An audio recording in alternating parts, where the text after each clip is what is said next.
Selamat pagi dan salam luar biasa untuk kita semuanya. Perkenalkan, nama saya Yuliana, SE MBA, dosen program studi D4 Manajemen Pemasaran Internasional Politeknik Cendana, Medan. Dan bidang ilmu saya adalah manajemen. Pada kesempatan ini, saya akan menyampaikan pernyataan diri dosen dalam unjuk kerja Tridharma Perguruan Tinggi atau PDD UKTPT pada bidang pengajaran. Khususnya pada mata kuliah yang saya ampu, yaitu Manajemen Pemasaran. Mata kuliah Manajemen Pemasaran memiliki bobot sebesar 3 SKS dan merupakan mata kuliah wajib bagi mahasiswa program studi D4 Manajemen Pemasaran Internasional di semester 3. Setelah mengikuti mata kuliah ini, mahasiswa diharapkan mampu memahami konsep dasar pemasaran dan manajemen pemasaran, strategi yang digunakan dalam manajemen pemasaran, perbedaan lingkungan pasar konsumen dan pasar bisnis, perumusan STP atau segmentation, targeting, dan positioning, serta bauran pemasaran 4P dan 3P. Capaian pembelajaran lulusan atau CPL pada program studi D4 Manajemen Pemasaran Internasional yang dibebankan pada mata kuliah ini adalah menguasai konsep teoritis bidang bisnis secara umum dan konsep manajemen pemasaran khususnya prinsip dan perancangan kegiatan pemasaran untuk barang maupun jasa dalam skala nasional maupun internasional, serta mampu merumuskan pemecahan masalah pemasaran sesuai dengan kaidah-kaidah ilmu pemasaran. Lalu, menguasai konsep dan teknik menyusun rencana strategis pemasaran dan menjabarkannya dalam rencana operasional aktivitas-aktivitas pemasaran. Kemudian, menguasai konsep bauran pemasaran 4P dan 3P dan merumuskannya dalam kegiatan pendukung pemasaran.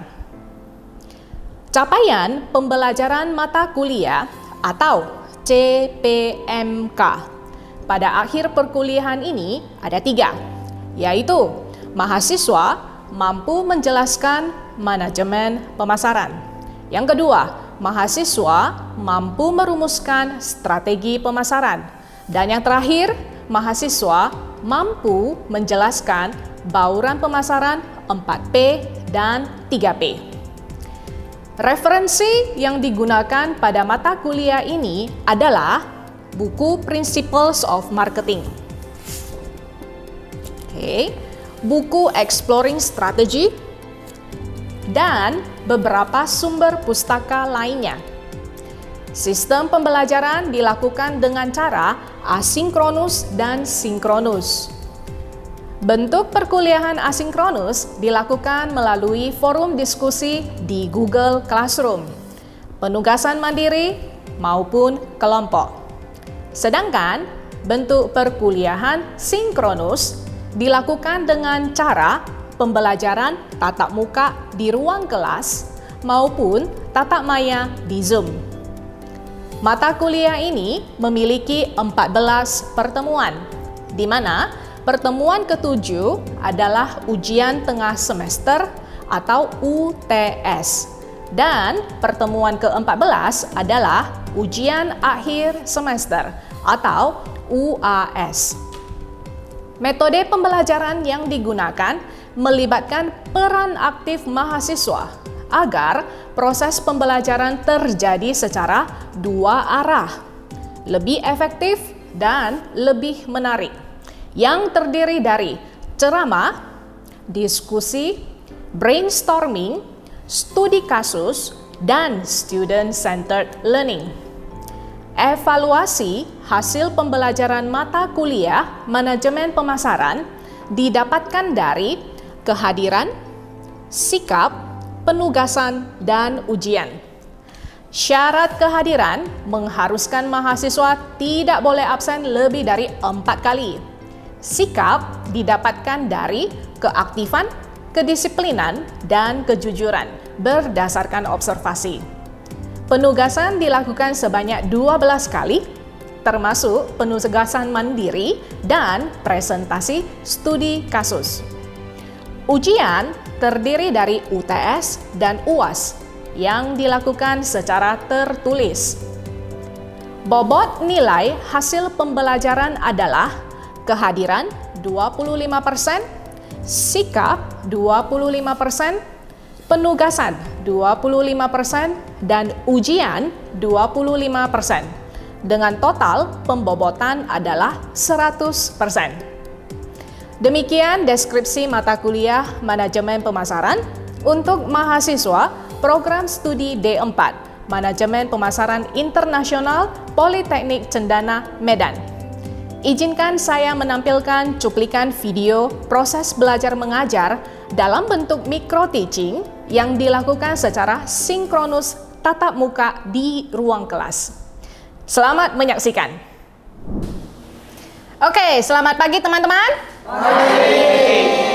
Apa kabar semuanya? Baik. Ya, baik, hari ini kembali lagi kepada mata kuliah manajemen pemasaran dan hari ini kita sudah masuk kepada pertemuan keempat. Oke, sebelum kita mulai, mari kita berdoa dulu menurut agama dan kepercayaan masing-masing. Ya, silakan doa dimulai.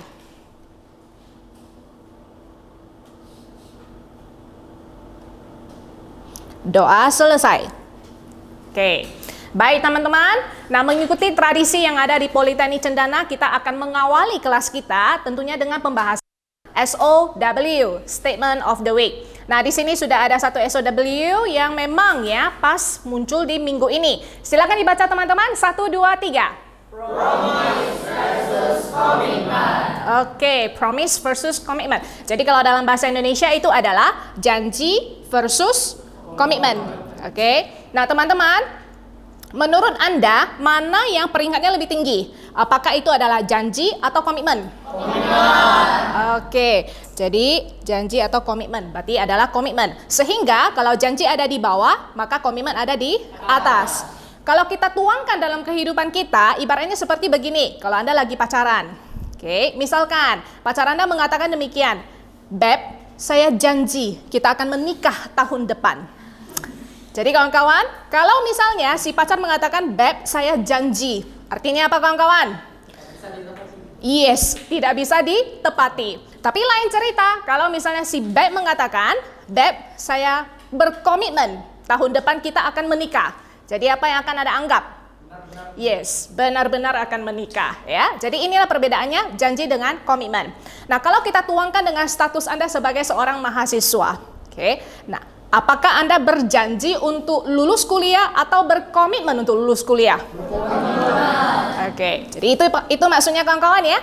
Jadi jangan hanya sebatas janji ya, saya mau lulus. Oke, tapi kawan-kawan yang lebih bagusnya adalah ingat komitmen untuk lulus kuliah. Nah, saya bersyukur sampai dengan tahun ini sudah 1 tahun lebih ya, Anda masih ada di ruang kelas ini. Oke, jadi semoga nanti beberapa tahun ke depan Anda sudah lulus dari berkomitmen untuk lulus dari Politeknik Cendana. Oke, berikutnya kawan-kawan, mini test. Nah, pada mini test kita akan melakukan review atas materi yang sudah kita sampaikan minggu sebelumnya. Oke, mulai dari minggu pertama bahkan sampai dengan minggu yang ketiga. Nah, jadi untuk mini test ini teman-teman wajib mengeluarkan selembar kertas. Sudah ya? Silakan diisi nama Anda. Oke. Kemudian kelas Anda dan mari kita mulai. Oke. Mini test yang pertama ya. Oke, silakan dijawab sendiri. Langsung ditulis di kertas tersebut, the Latin word of market, guru of marketing, guru of management, dan marketing communities. Anda memiliki waktu 20 detik. Cukup menulis jawabannya saja. Pertanyaannya tidak usah.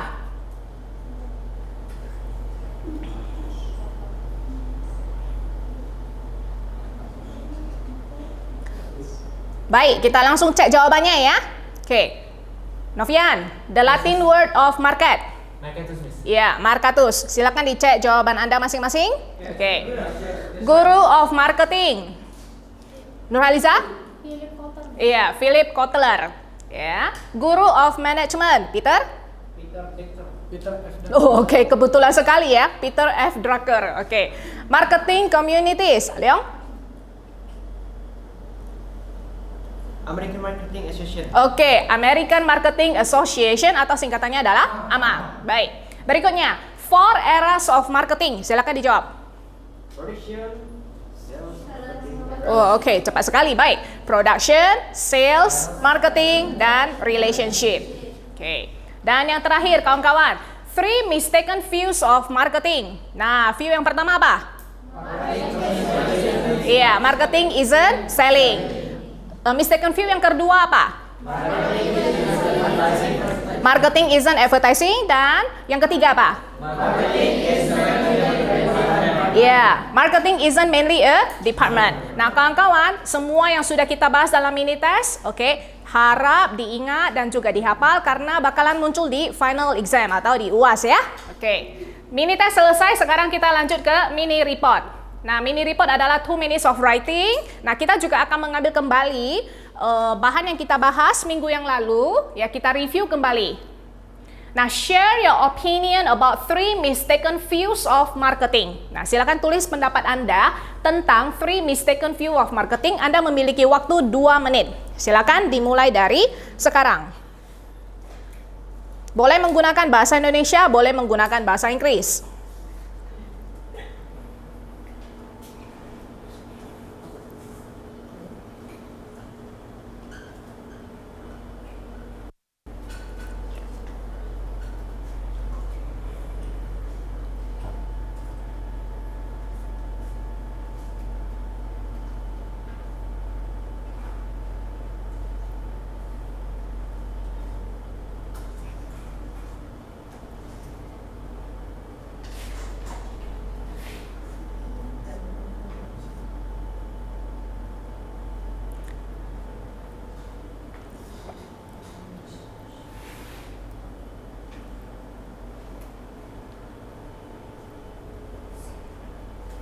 Baiklah, waktu selesai. Oke. Nah, silakan dari belakang dikumpulkan ke depan. Kertasnya ya. Dari belakang dipasing ke depan.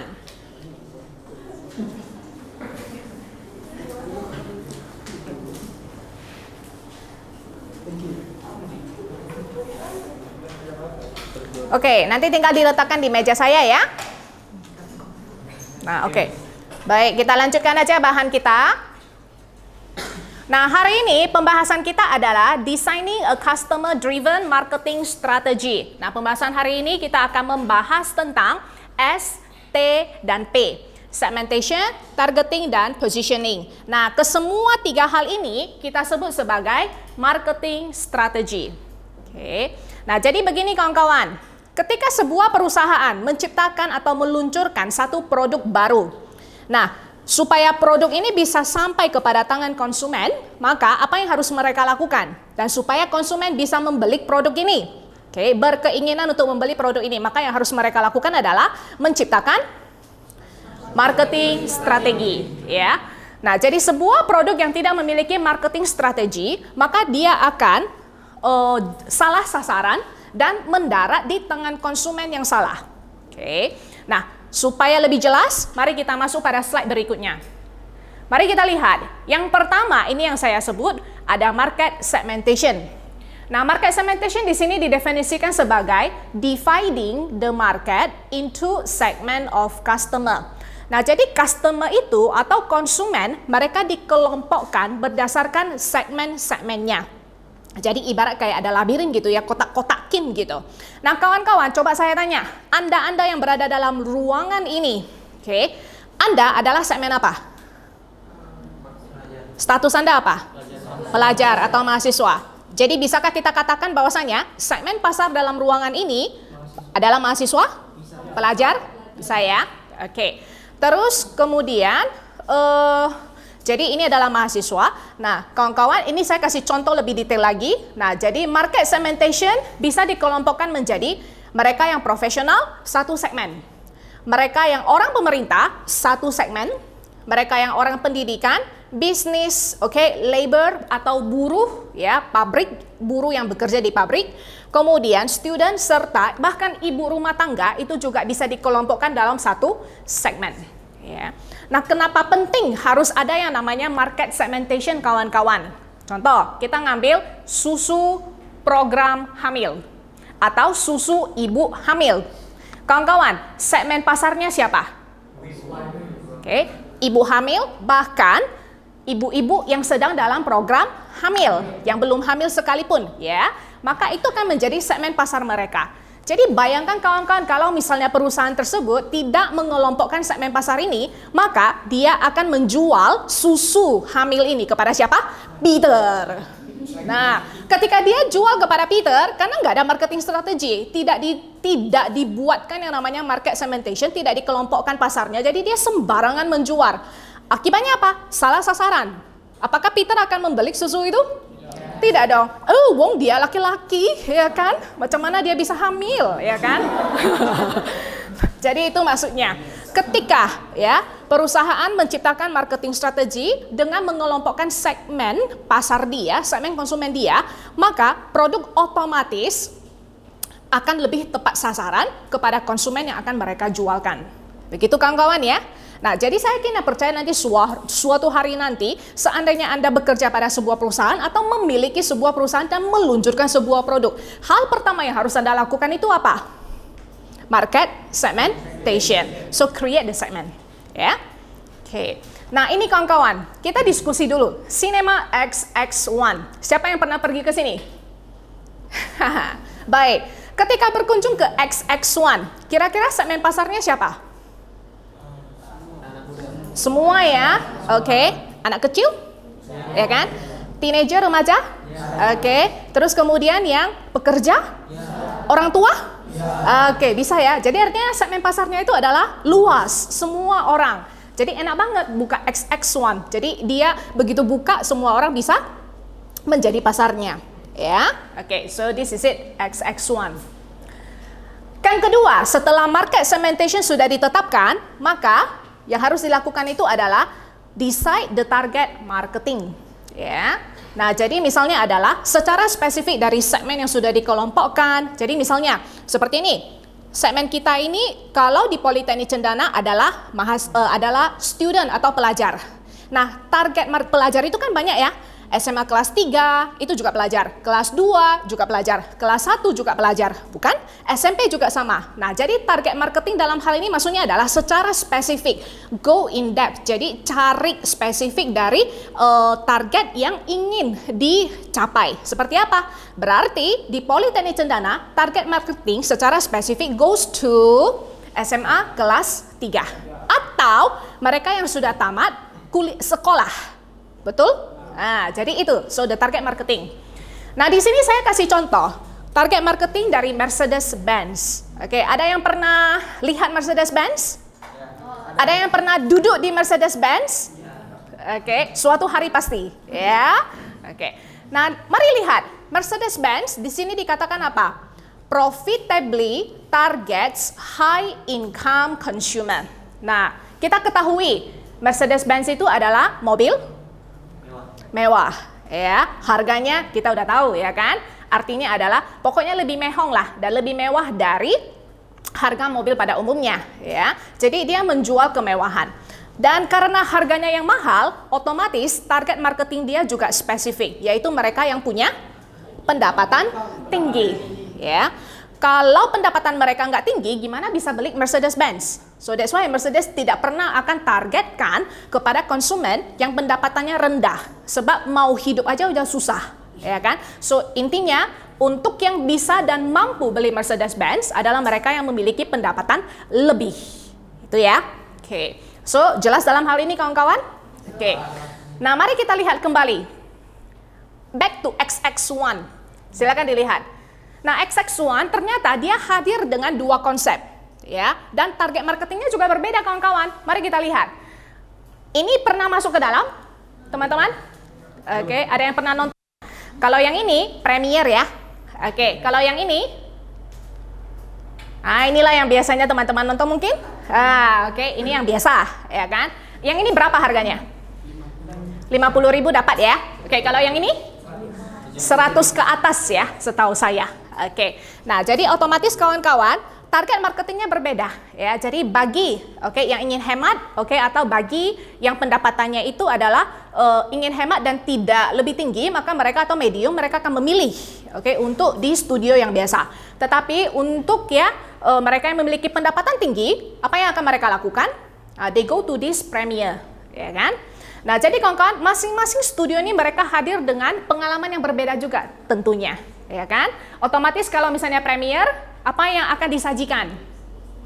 Target marketingnya tentunya adalah kepada mereka yang pendapatannya tinggi dan kenyamanan yang disajikan, ya kan? Kenapa? Satu orang satu sofa enak ya? Oke. Dan terakhir saya rasa jadinya tidur ya, atau nonton nih, ya kan? Nah, kalau yang di sini, dia lebih rapat-rapatan. Nah, so this is it, target marketing. Terakhir kawan-kawan, choosing a value proposition atau kita sebut sebagai positioning. Kawan-kawan, di sini dikatakan adalah sebuah set of benefits atau value. Jadi serangkaian manfaat yang bisa company tawarkan kepada customer supaya apa? Memuaskan kebutuhan mereka. Nah, jadi biasanya bagian value proposition dia menjawab begini. Kenapa saya harus beli dari kamu ya? Nah, jadi artinya apa? Ada hubungannya dengan service, ada hubungannya dengan nilai yang akan diberikan oleh dan ditawarkan oleh perusahaan. Mari kita lihat, BMW menjanjikan apa? The ultimate driving machine. Di bahasa Indonesia kan mesin penggerak utama. Ya, campaign dari ini muncul pada saat mereka itu ingin menciptakan sebuah mobil yang konsepnya tradisional, tetapi mesinnya itu adalah mesin yang sporty, kualitasnya yang sporty. Nah, that's why untuk para baby boomers yang lahir, mereka itu kalau nampak BMW, matanya itu ngejreng. Kenapa? Mereka suka sporty, dan kemudian desainnya itu nggak norak. Ya, so no wonder ya BMW muncul dengan program ini, campaign ini, dan nilai jualnya dan serta semua salesnya itu volume penjualannya meningkat. Ya. Nah, bagaimana dengan XX1 lagi kawan-kawan? Yang dijanjikan apa? The exclusivity. Sebetulnya kalau kita mau nonton, kan bisa di rumah ya? Bisa kan? Bedanya apa? Ada iklan.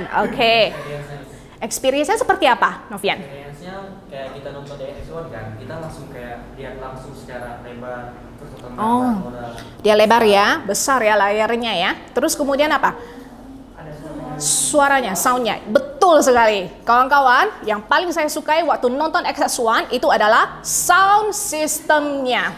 Dia buffering dari kiri ke belakang ke kanan. Jadi apalagi kalau nonton film yang rock and roll, apa yang terjadi? Boom bam. Belum lagi yang paling mencengangkan adalah kalau nonton film horor ya. Apalagi Annabelle, betul?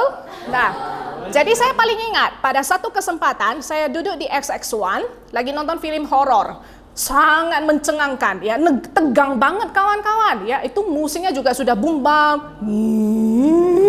Sampai dengan kiri ke kanan ke belakang dan tiba-tiba muncullah kayak dentuman yang keras. Boom. Nah, apa yang terjadi kawan-kawan? Saya sih santai aja sih, nggak terkejut sih. Tetapi saya teriak karena apa? Orang yang duduk di depan saya teriak. Ya, paham ya? Jadi saya teriak bukan karena dentuman keras ya, tapi karena orang yang duduk di depan. Karena yang di depan itu terkejut, saya juga ikutan terkejut gara-gara dia. So, the exclusivity. Jadi ada sensasi yang berbeda ketika teman-teman nonton di XX1. Boleh coba suatu hari nanti. Rame-rame lebih enak lagi, ya kan? Nah, jadi kawan-kawan, itulah yang bisa saya tampilkan tentang market segmentation, target marketing, dan value proposition. Nah, ini tugas. Silakan cek Google Classroom. Nah, saya ingin Anda membuat laporan dan kemudian mempersiapkan presentasi untuk mendiskusikan tentang Jayco Donuts and Cafe Indonesia serta Sephora. Bahan bisa diambil di Google Classroom nanti, ya. Nah, jadi masing-masing grup wajib menampilkan presentasi atas dua company ini. Nah, tentukan market segmentation-nya apa, cari tahu target marketingnya, serta value proposition-nya apa. Oke. Minggu depan dipresentasikan. Nah, minggu depan inilah topik kita. Kita akan membahas tentang marketing mix 4P. Jadi, bahan juga sudah ada di Google Classroom. Silakan dibaca terlebih dahulu sebelum kita masuk kelas, ya. Oke, baik kawan-kawan, terima kasih atas kehadiran Anda semuanya. Jadi sebelum kita akhiri kelas ini, ingat untuk menandatangani daftar hadir ya. Oke, baik, apakah ada pertanyaan? Tidak ada? Oke, sudah jelas? Baik, terima kasih sudah bersama dengan saya hari ini. Kita jumpa lagi di minggu depan. Bye-bye. Demikian deskripsi mata kuliah dan cuplikan video micro teaching atas mata kuliah yang saya ampu. Semoga video ini bisa memberikan gambaran besar terkait kinerja pengajaran yang telah saya lakukan pada mata kuliah Manajemen Pemasaran, Program Studi D4 Manajemen Pemasaran Internasional, Politeknik Cendana, Medan. Izinkan saya menyampaikan terima kasih kepada seluruh tim penilai dan tim panitia sertifikasi Smart Dosen tahun 2023. Khususnya dari Direktorat Sumber Daya, Ditjen Dikti, Diksi, dan Ristek, Kemdikbudristek Indonesia. Saya juga mengucapkan terima kasih kepada Politeknik Cendana Medan, Program Studi D4, Manajemen Pemasaran Internasional, rekan sejawat dosen, dan rekan mahasiswa. Terima kasih dan see you at the top.